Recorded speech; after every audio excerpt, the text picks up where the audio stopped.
can see what I'm doing. I'm basically just drawing a line. It's a piece of cardboard. It's 60 inches, so I'm going to draw a line here. 57.32, which is basically 57 and say 5/16 of an inch or a quarter. It doesn't matter. It doesn't have to be that accurate, but 57 and a quarter would work. I'm poking a hole through that with a pen. This is sort of a cutting room compass, but so I poke a hole through this as well. And I'm going to enlarge this one with a pencil.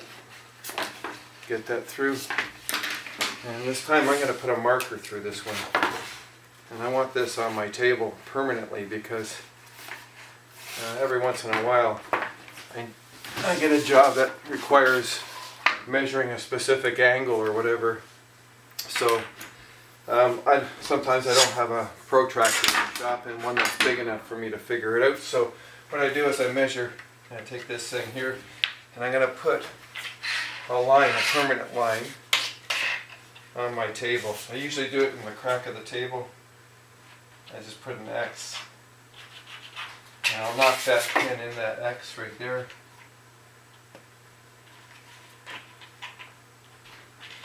Like so. And I'm going to scratch that. I don't know if you can see the line going. And I'm doing this radius all the way to the crack in the table.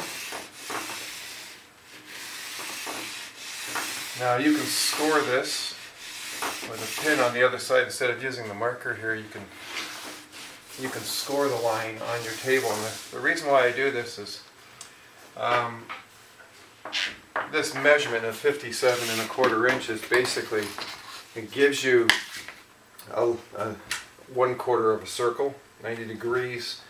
But for every inch that you measure up, I don't have a tape measure on it. Anyways, every inch you follow the curve. For every inch equals 1 degree. So every half an inch is a half a degree. So if I needed to do something, say 20 degrees, or if I'm doing diamond tufting typically you're looking at 55, 57 degrees, 59 degrees or whatever. I can measure up 59 degrees and I get my mark, say up here, like so. And if I draw it down to my focal point at the bottom, that line there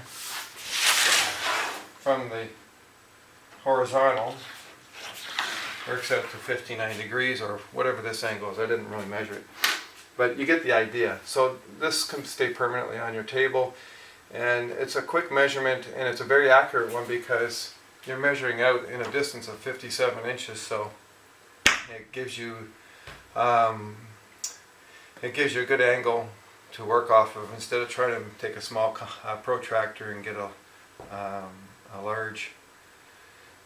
long line that's accurate. It always ends up being a half a degree off or something. This is very accurate. Anyways, I hope this video helps.